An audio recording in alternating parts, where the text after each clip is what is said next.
Clubes pequenos que serão gigantes. Nesse vídeo vou trazer aqui times que são tradicionais, que têm a sua relevância, mas não estão ali entre os principais clubes do seu país, ou às vezes não são grandes forças no seu continente. Então eu vou aqui listar uma série de clubes que tem tudo para se tornar potências, grandes forças em seus respectivos países. Times que hoje possuem projetos sólidos, investimento e muita grana. É só a gente pegar como exemplo o Manchester City. Até 2008, o Manchester City era considerado ali uma equipe mediana na Inglaterra, tinha conquistado apenas 2 campeonatos ingleses, na história, apenas uma Recopa Europeia, não tinha muitos títulos. Porém, depois da compra do Sheikh Mansour bin Zayed, vice-presidente dos Emirados Árabes, a história dos Citizens mudou completamente, como muito bem você sabe. Hoje, o Manchester City é uma das grandes potências da Europa, tem o melhor treinador do mundo, conquistou Champions League. Tem algumas polêmicas aí de fair play no meio do caminho que não são muito bem relatadas, mas deixaremos isso para outro vídeo. E o domínio do Sheikh dos Emirados Árabes vai muito além do Manchester City. Bin Zayed criou o Grupo City, uma holding que controla uma rede global de clubes. Nos últimos 11 anos, o clube adquiriu 11 clubes ao redor do mundo e o Bahia foi o último deles. Em 2023, o Grupo City comprou 90% da SAF do tricolor baiano. E o projeto deles é ambicioso. Não é exagero dizer que, nos próximos 5 anos, o Bahia pode sim levantar um título do Campeonato Brasileiro ou um título do Campeonato da Libertadores. Afinal, dinheiro é o que não falta para conseguir mudar o patamar do Bahia. Então, fique confortável, relaxe, pois nesse vídeo vamos viajar pelo mundo e explorar clubes que têm tudo para se tornar grandes potências no futebol dos próximos 10 anos. Eu sou o Edu e seja muito bem-vindo ao Futebol Revoluciona. Já aproveita e deixa aquele like maroto. Deixou o like, se inscreveu no canal, ativou as notificações? Então vamos embora, que eu vou falar do Bahia. Começando com o Bahia, primeiro fica a pergunta, por que o Grupo City resolveu escolher o Bahia e não outro clube aqui no Brasil para investir? Resumidamente por 3 motivos. Motivo número 1, categoria de base. O Bahia pode se tornar ali um dos principais polos, um dos principais categorias de base da região do Nordeste. Então tem muito potencial ali para conseguir revelar grandes talentos.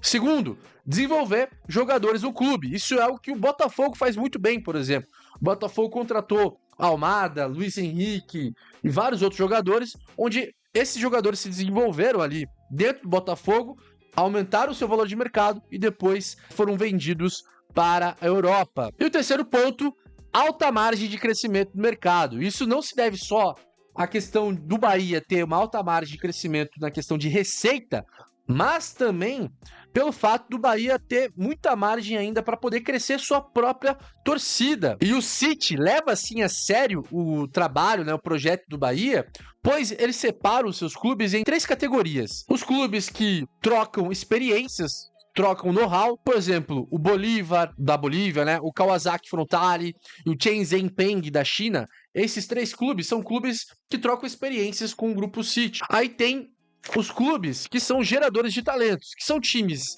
medianos para pequenos, são times ali que não tem muita relevância, não tem muita torcida, que servem para desenvolver jogadores, que servem para revelar jogadores. O Girona, por exemplo, tem esse perfil, Vários jogadores lá que se desenvolveram, depois acabaram sendo vendidos para o Manchester City. O Savinho é um grande exemplo.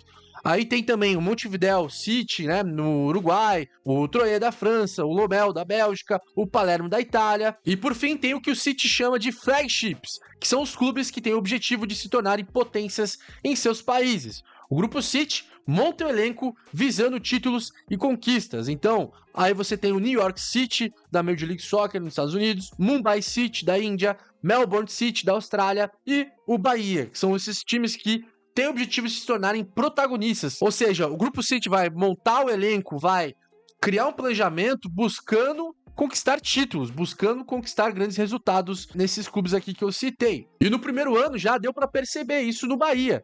Inclusive, hoje, o Bahia é considerado a segunda prioridade do projeto do Grupo City, ficando apenas atrás do Manchester City. E já no seu primeiro ano, o Grupo City já mostrou que veio no mercado. O clube investiu 120 milhões em transferências, destacando-se as aquisições dos volantes Caio Alexandre, que saiu do Fortaleza por 24 milhões de reais. O Jean Lucas, que saiu por 24 milhões de reais também, que estava no Santos.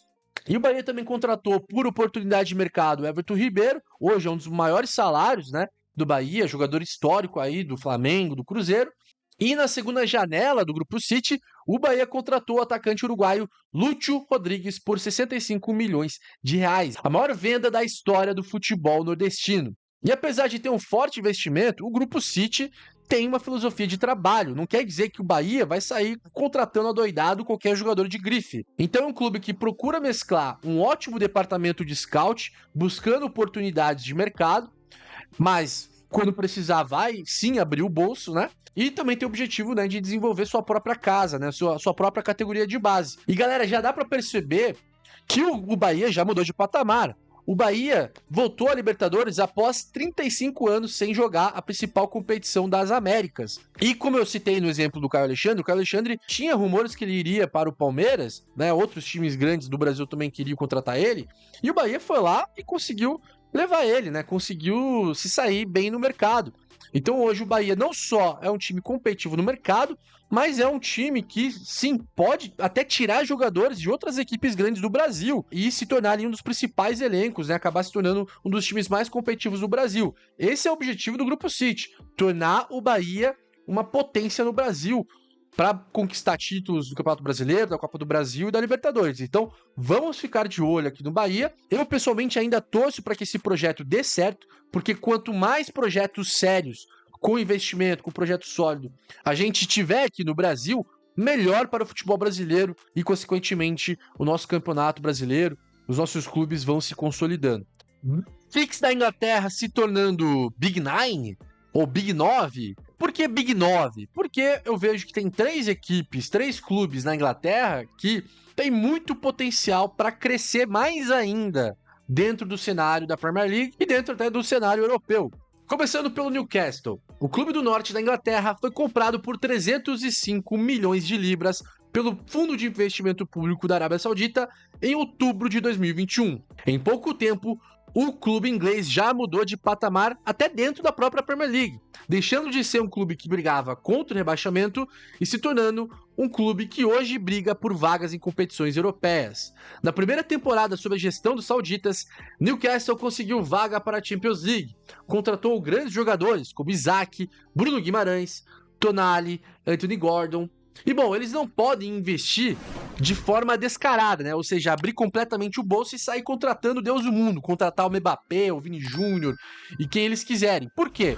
Porque tem o fair play da Premier League, tem o fair play da UEFA, por mais que às vezes esse fair play ajude o Manchester City, acabou já ajudando o Chelsea, enfim, mas tem lá o fair play e para evitar qualquer tipo de punição, qualquer tipo de problema, o investimento dos sauditas no Newcastle está sendo gradual. A tendência é que nos próximos 5 anos o Newcastle sim se torne uma grande força dentro da Premier League. E meus amigos, eu acho que vai ser comum a gente ver o Newcastle disputando Champions League, disputando o título da Premier League, justamente porque, cara, eles têm dinheiro infinito. E a tendência é que também eles tenham um projeto sólido. Óbvio, não vai ser do dia para noite, mas dentro aí dos próximos 5 anos, eu acho que vai ser um bicho-papão ali dentro do cenário inglês e pode se tornar um grande adversário contra o Big Six, né? Contra outras grandes equipes aí da Inglaterra. Nottingham Forest. Se tem um clube que ficou muito tempo adormecido, jogando segunda divisão, chegou até a jogar terceira divisão, mas que voltou para a Premier League e no começo até estava brigando para não cair, né? Nas primeiras temporadas, desde que voltou para a principal competição da Inglaterra. Mas hoje tá aí brigando por uma vaga na Champions League.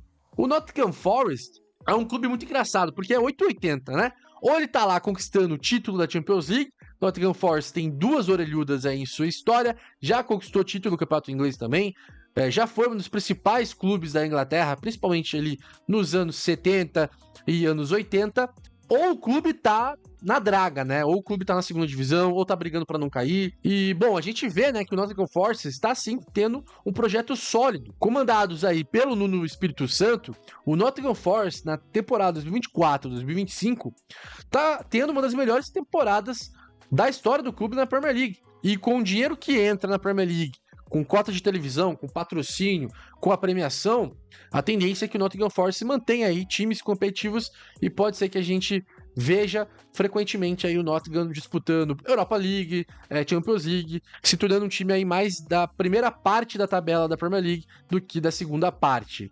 Aston Villa. Aston Villa é mais um exemplo de sucesso de um clube que está aproveitando o forte dinheiro, né, o alto investimento que entra dentro da Premier League. Então é um time que conseguiu aí montar elencos competitivos, elencos fortes que conseguem bater de frente contra o tal do Big Six. Localizado em Birmingham, segunda maior cidade inglesa, o Aston Villa possui a 8ª maior torcida da Inglaterra e é considerado, né, na Inglaterra, um dos maiores clubes ali do país. Afinal, foi campeão da Liga dos Campeões em 82, tem 7 títulos do Campeonato Inglês, títulos de Copa da Inglaterra.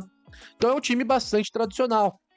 Porém, em 2016, o time chegou a ser rebaixado para a segunda divisão. Em 2018, por vários problemas internos, problemas de gestão mesmo, o time acabou sendo vendido, acabou sendo adquirido pelo V Sports, uma holding esportiva que comprou 55% do Aston Villa. Essa empresa, né, norte-americana conseguiu levar a equipe de Birmingham de volta para a Premier League. Nas primeiras temporadas de volta da Premier League, Aston Villa chegou a brigar, né, contra o rebaixamento. E depois da chegada do Unai Emery, a equipe do Aston Villa conseguiu se estabilizar. Na temporada 2019-2020, só para você ter uma ideia, e em 2 temporadas já, né, com o Emery à frente do clube inglês, o Unai Emery conseguiu levar na temporada 2023-2024 o Aston Villa para a Liga dos Campeões, onde o Aston Villa ficou em 4º lugar na Premier League. E nessa temporada agora, né, a gente tá vendo aí o Villa chegando nas quartas de final da Liga dos Campeões. O time vem tão bem nessas últimas 2 temporadas que, inclusive, o Aston Villa entrou na lista dos 20 times mais ricos do mundo. Hoje, o Aston Villa é o 18º clube mais rico do planeta. Em 2024, o clube gerou 310 milhões de euros de receita. Então, pelo fato desses 3 times já há algum tempo terem um projeto sólido, né, que acaba incomodando os outros times grandes ali dentro do campeonato inglês, eu também listo esses 3 times pra gente ficar de olho, porque sim, eles podem se inserir aí dentre o Big Six, por isso que eu acabei aumentando para Big 9, Big 9. E ó, aproveitando que estamos falando da Premier League, que estamos falando de times ingleses, você mesmo, que gosta de fazer a sua fezinha em campeonatos da Europa, no futebol europeu, para sempre sair no green, buscar ali sempre sair com resultado positivo, então eu vou deixar a dica aqui da Nel IA. A Nel IA é uma inteligência artificial que te entrega prognósticos de jogos, ligas e times de futebol. Te entrega dados detalhados, análises completas para que você possa sair no green. E galera, vou deixar o link aqui da Nel IA, você pode se cadastrar gratuitamente, tanto aqui no QR Code, quanto o link ali que eu deixei no comentário fixado. Para você que quer ter muito mais informações, muito mais detalhes, vou deixar aqui também a Nel IA Premium, onde você tem ali um serviço pago, onde você tem muito mais detalhes, muito mais informações para você poder gerir a sua banca e ter muito mais resultados. Galera, sempre lembrando, jogue com responsabilidade, é apenas para maiores de 18 anos e jogue apenas em casas regulamentadas pelo governo federal. Clubes sauditas. Não tem mais como a gente subestimar o futebol saudita, galera.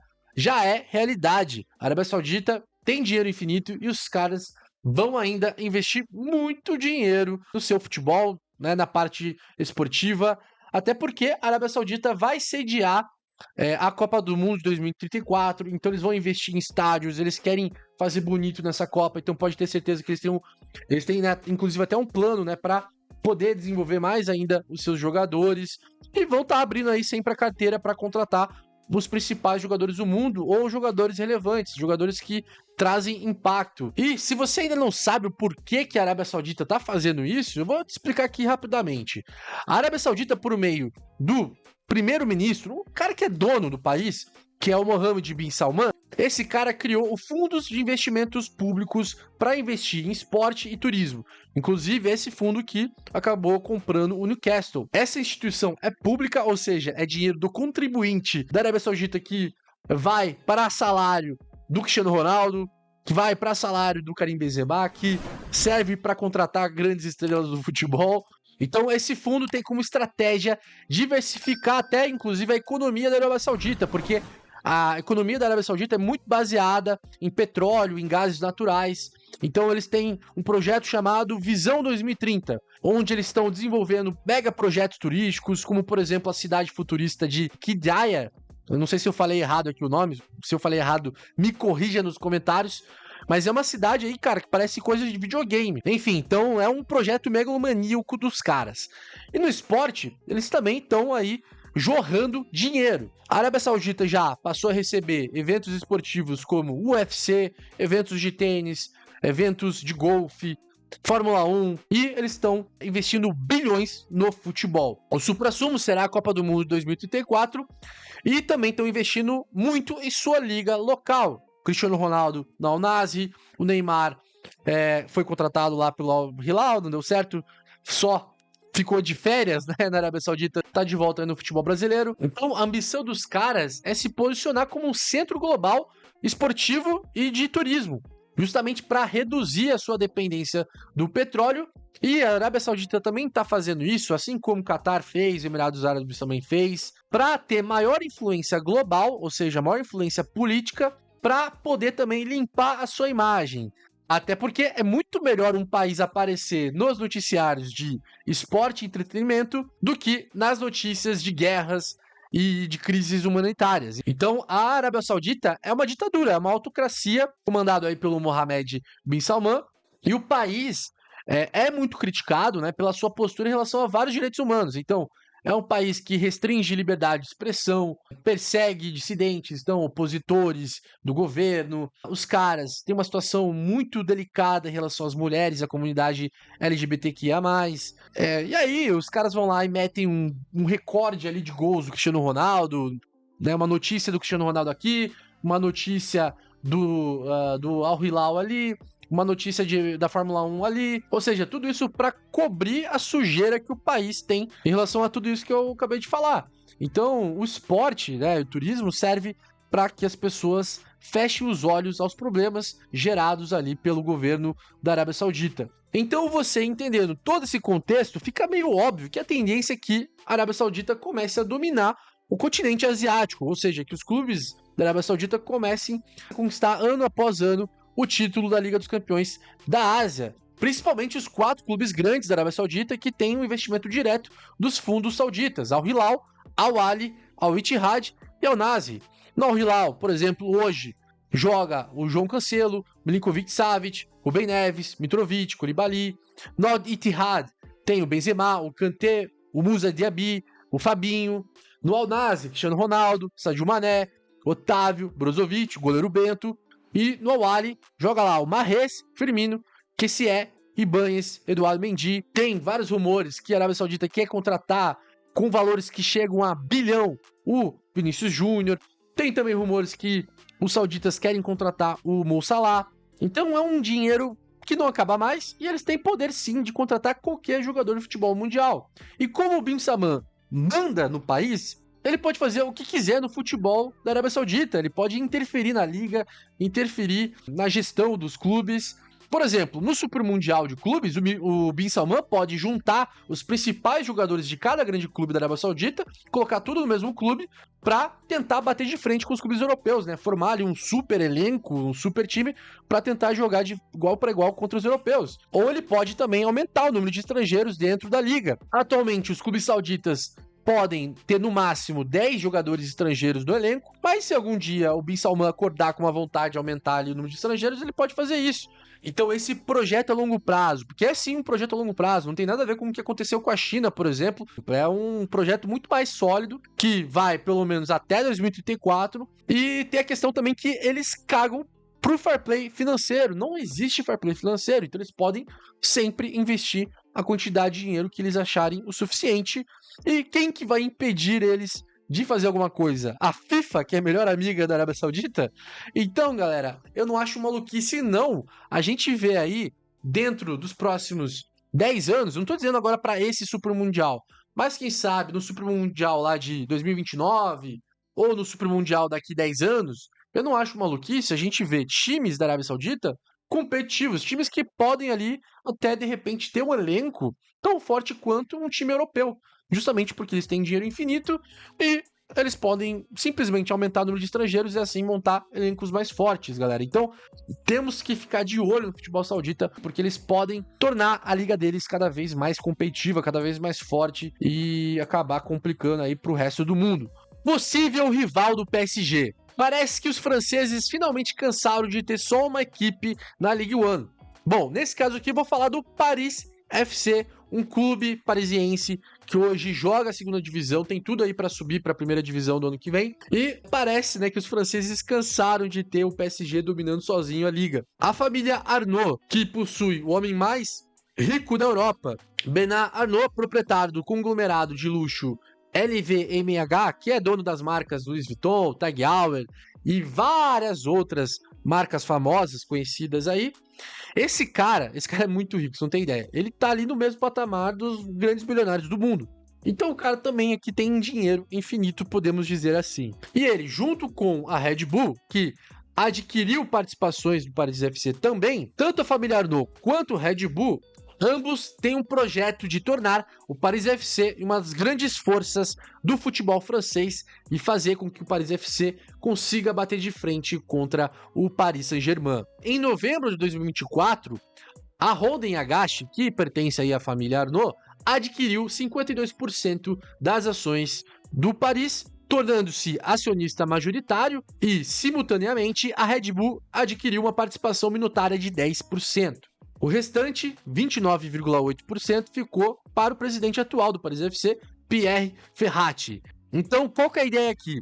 A ideia é trazer o know-how empresarial, o know-how de business da família Arnault, junto com a expertise dentro do mundo do futebol da Red Bull, que já tem vários cases de sucesso, não preciso nem falar, né? Leipzig, Salzburg, vários cases em que a Red Bull transformou clubes em clubes bastante competitivos e a Red Bull também tem um trabalho muito forte em desenvolvimento de jovens. Então essa junção da visão empresarial, do dinheiro, da família Arnault, junto com a expertise da Red Bull, pode tornar, sim, o Paris FC uma grande força dentro da França. O clube tem planos, até inclusive, de melhorar suas infraestruturas, de investir na base, investir no seu centro de treinamento, de mandar os jogos do Paris FC para o Stade Ambuan, que é um estádio que fica ali do lado do Parque des Princes, e eles querem também forçar uma rivalidade contra o Paris Saint-Germain. O Paris FC é um clube que não tem muita torcida, é um time bem pequenininho. Cara, eles têm uma média de público ali de 5 mil torcedores por jogo na segunda divisão francesa e a entrada é de graça. Então eles têm um grande trabalho aí em conseguir novos torcedores. Como o Paris é uma cidade cosmopolita, tem muitos imigrantes, eles vão tentar aí conquistar o coração de pessoas novas que moram em Paris, né? E eles querem sim forçar esse derby, né? O derby de Paris, porque eles entendem que assim o time pode alcançar um patamar mais alto de maneira mais rápida, né? Conseguindo estimular uma rivalidade contra o Paris Saint-Germain. É um projeto a longo prazo, eles não pretendem em 2, 3 anos aí já deixar o Paris FC numa máquina, algo diferente, né, do Paris Saint-Germain, que já no começo começou a abrir a carteira, começou a contratar grandes estrelas do futebol. O Paris FC pode até contratar grandes estrelas, mas a tendência é que eles tenham um projeto mais parecido com o Leipzig, mais parecido com o Salzburg, né, com esses clubes. Então é um outro time que, nas próximas janelas de transferências, temos que ficar de olho, porque sim, é um time que pode começar a contratar jogadores relevantes, começar a contratar jogadores de prestígio dentro do cenário do futebol europeu. Ah, e recentemente, já estava me esquecendo aqui, eu fiz um vídeo falando sobre tudo isso, de como que o Paris FC foi adquirido pela família Arnault, explicando toda a história, com muitos detalhes. O vídeo está aqui no card. E é isso, galera. Bom, não se esqueça aí de você conferir a Neo IA. O link está aqui no comentário fixado. Deixo a dica aí para você que quer ter mais informações para você fazer sua fezinha. Não se esqueça de deixar o like, não se esqueça de se inscrever no canal, de ativar as notificações. Muita gente aqui assiste no meu canal, mas não acaba se inscrevendo, então, pô, já aproveita e se inscreva aí. Eu vou deixar outro vídeo no canal, outro vídeo do Futebol Revoluciona para você continuar aqui com a gente. Nos vemos no próximo vídeo. Muito obrigado para você que ficou até o final. Tamo junto, grande abraço, fui!